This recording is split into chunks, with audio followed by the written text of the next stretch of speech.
Who are you? Somebody a few minutes ago asked me, who are you? So I stopped, I had some thinking, and then I say, too late. Too late. I'm already somebody else. By the time you ask me the question, things have been changed, your question already changed my mind, and I became somebody else. So too late. So think about that. When people ask you, who are you? They want to know who you were when you died. Because you have to be dead to be. When you're dead, you are. That's it. Done. But if you are alive, you're moving all the time. You're changing. You are a different person all the time. Especially if you're a woman. I mean, I'm fascinated by my wife. I love my wife, but she keeps changing all the time. And so you say, this is fantastic, because this is this movement, this continuous movement. So the whole idea that we had with Andrés Roemer was, what makes people move? How come people can move? What makes them move? And what makes some people cannot move? And then my work is on cultures. I psychoanalyze cultures. I try to understand why Mexicans do things this way, the Americans do things this way, the German, the French. Okay, it's fascinating, by the way. And most of the time, they're not aware of why they're doing this. But there are some cultures where you cannot move up. And some other culture that say, yes, you can move up. It's completely okay to keep changing, to reinventing yourself, to be different all the time. And so that's what we try to capture in this book. We were in Davos together, celebrating my wife's birthday, and we were listening to all these big, famous people in Davos, you know, big, and nothing came out of all these big meetings that will make me think that we're going to change the world, like the world is going to get better, the world is going to move up. No. Most of the time, they were trying to apologize, telling, you know, especially after the, you know, what we call today we call them the banksters, the gangsters, banksters. I mean, all these guys were very shy after all the crisis, financial crisis and everything. But nobody came up with some kind of a new way to look at things, a new paradigm to say, look, this is the way you should look at your culture. And the idea came that the purpose of a culture is to help your biology. I mean, you saw a bunch of things about sex right now, right? But some cultures don't want you to have sex. All right? And some other cultures tell you you have to have sex only during this kind of, all right, okay. Now, if we are here today, it's because some people in the past had sex. I mean, and even if you say don't do it, I mean, the reptilian always win. You know, I've always mentioned the reptilian brain. I mean, that's why there are billions of people on this planet. The program works. You want or you don't want, it works, right? So if we go back to the three brains, we have three brains, the intellectual brain, the limbic brain, and the reptilian brain. My theory is that the reptilian always wins. It doesn't matter what you think, what is logical, what is rational, the reptilian always wins. And then the culture that helps the reptilian to express itself and to succeed, then this culture creates some successes. And we have to keep changing all the time. I want to take two examples. A few days ago, I was in France. And I don't know if you watch a little bit the news, but the big issue in France right now is, what are we going to tax next? What else? You know, can we tax the air people are breathing? Okay. Can we try to tax food when you eat too much? Can you just taxing? In their brain, they didn't realize that more taxes doesn't mean more revenue. More taxes mean less people, because the clever people are just going away, leaving. Each time I'm in France, my friends come and say, hey, Do you have a job for us in the US? We want to move. We want to get out of here. And that is move up. When you cannot move in a place, you move to another place. Now, I don't know if you read the New York Times or the Wall Street Journal, but a few days ago, they had a full-page ad that said, bring your business, move to New York State. 0 taxes for 10 years. What? Yeah, no taxes for 10 years. You see the different attitude between the French and the American? American can change, can move, can adapt. They make a mistake. They know they made a mistake. They reinvent something else. And they start something else. And so this is very interesting for you to watch around the world.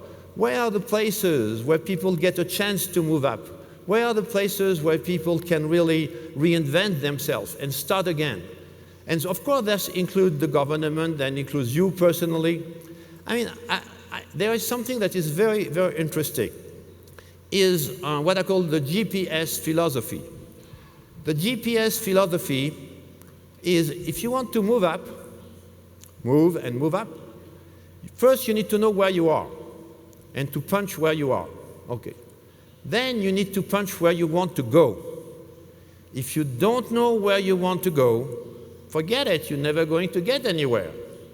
I mean, I've seen a lot of people that are very quick, very fast. They run all the time, but they don't know where they're going. So then they never get anywhere, of course, right? So you need to punch where you're going to go, right? And then after that, you start moving. Moving, moving. You have to move. Think about your life today. Think how often you move. If you don't move, you're dead. By the way, I'm sure you know some people that are already dead. We just forgot to tell them. But they're dead. They don't move anymore, right? So first you have to move. When you have a problem, you go to the hospital, the first thing we ask you to do after the operation is get up and go to the bathroom. Move, right? So this notion of movement is absolutely crucial. But now you can move down, you can decline, go to decay, or you can move up. And sex, remember, it's better to move up. Right, so there is some kind of biological structure here that we want to go up. We want more.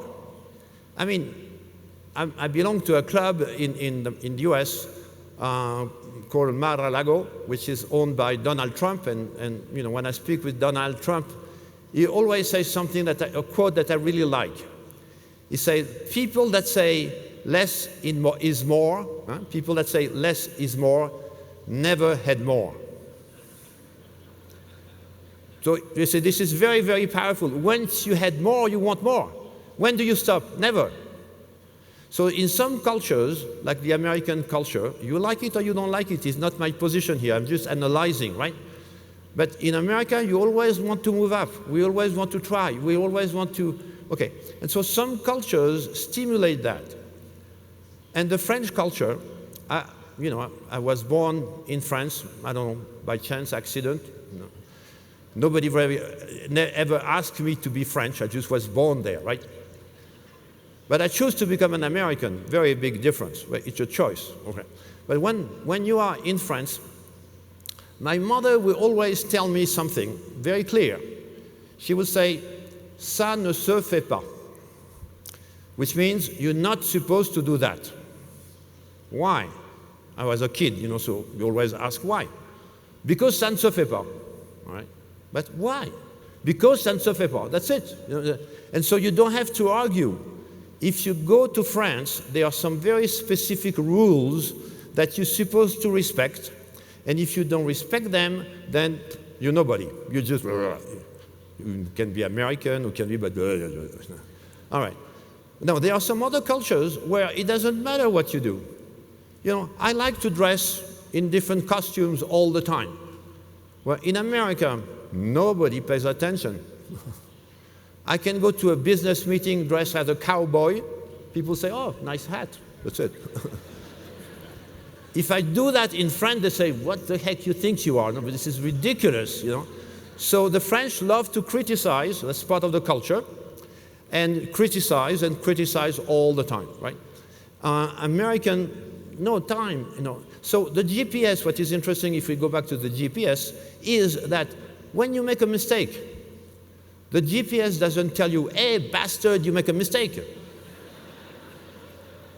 And you don't have to spend time saying, oh, I'm so sorry, and looking for excuses or alibi, or, there is a sign on the road coming here that say, excusas son por débiles. Excusas son por débiles, right? The people that mentally ill, right? Why do you need excuses? I'm not interested in excuses, I was training the Ritz-Carlton at a certain time, when the Ritz-Carlton was good. It's not so good anymore, but at the time was really great. And I trained people to always try to find a solution. And so if they make a mistake, they're not supposed to say, sorry. Why? If I'm the customer and they made a mistake, I'm not interested in the fact that they are sorry. If the next day they make the same mistake and say they are sorry again, and then the next day they make the same mistake and say they are sorry again, what do I do with all this sorry, right? What I want is these people to tell me what they're going to do for that not to happen again. Whoa. Move up. Don't stay there. Don't be sorry about your condition, about who you are. And so there is something that I would like you to take home tonight. First, of course, I want to read this fantastic book that I wrote with Andrés Roemer. It's a great book, absolutely, no pressure. I read it again today, and I love it. And what I like about it is that I read it already 3 times, besides writing it, and each time I discover some new stuff. Say, my God, I say that. Wow, this is interesting.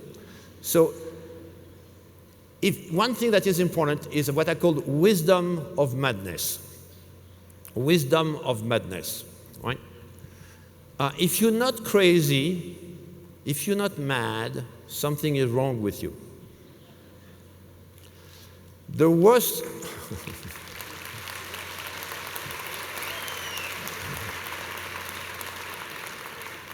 the worst thing that can happen to you is to be normal. Normal.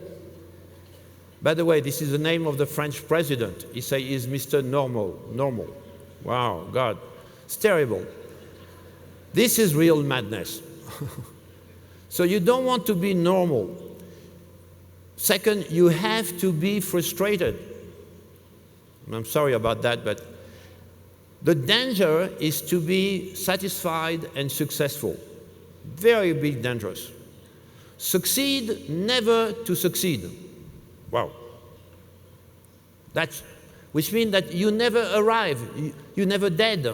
You'll be dead when you arrive, but in the way you're always moving, always challenging, always unhappy. You want something else, you want new things, you want to. And when I travel the world, and I go around the world, last week I was in Iran, after that I was in Turkey, then I was in France, then I'm in Mexico, next week I'm going to be in New York. The world needs a lot of work. We need to help these people to move up. I was in Iran, and women told me over there, the train stopped 30 years ago. The train stopped 30 years ago. And for 30 years, we didn't move. Can you imagine the frustration of these women? Now, of course, they have televisions, even if it's forbidden, right? But they have televisions, right? And they can see that the rest of the world is moving, and they are not moving. I remember I was so touched by this young Iranian woman. She told me, she went to Dubai. I don't know if you're familiar with Dubai, but Dubai is just fantastic. And she went to Dubai, and she cried. And I said, why did you cry? And she said, because this should be us. When we see Dubai and we realize what we have done with our culture, civilization, and so on, then I cry, because that should be us. I was in Turkey the other day, and some women in Turkey, they can watch television. They can see the world. And then they see what is possible, and they see where they are. And the distance is so huge that there is an increase in suicide, killing themselves among women. If they cannot move up, they choose to kill themselves. And so we have to face this situation. So with Andrés Roemer in Davos, we say all these big people, politicians and so on, they keep looking for excuses. They don't have any GPS. They don't know where they want to go. And they have no ideas on how to help people to move up. So let's do something about it. And other people say, you're crazy, this is impossible, you're crazy. And you say, did you say we're crazy? Yes, we are crazy, yeah. And that's what it is important here, is you have to believe in the impossible. And this book is about the impossible. It's about looking at cultures and how can culture change.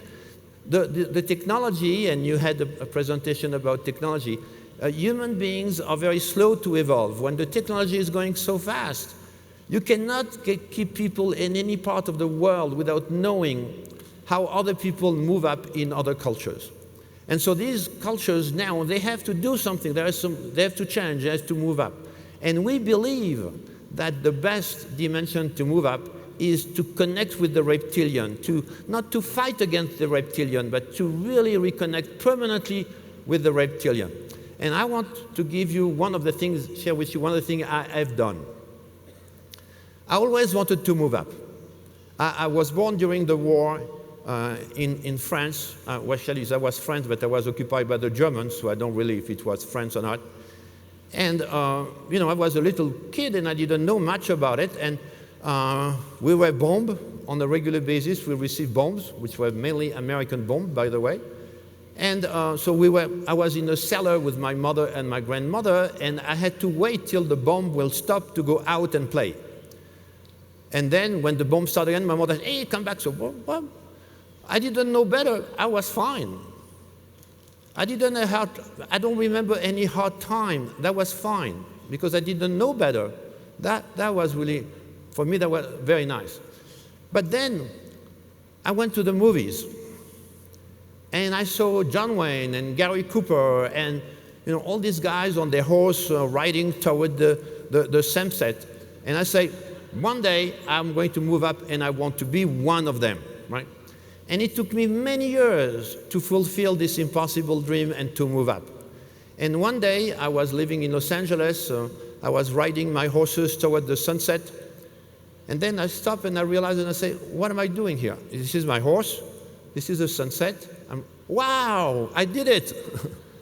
But that was not enough. You always need another goal. So I think that what we try to capture together, Andrés Roemer and I, is this incredible potential that we have to all move up when we want to move up. Now, I want to tell you this is a very hard work. We spent 6 years working together, very, very hard. Andrés is just incredible. He works so hard to get things done. It's really like a meiotic, like a way to give birth to a child, but a very difficult birth. It's not easy at all. And we got help by Veronica French, which was fantastic to help us. And that was very hard work. But then the problem that we have right now is this is a great book, and we're successful. Oh, very dangerous to be successful.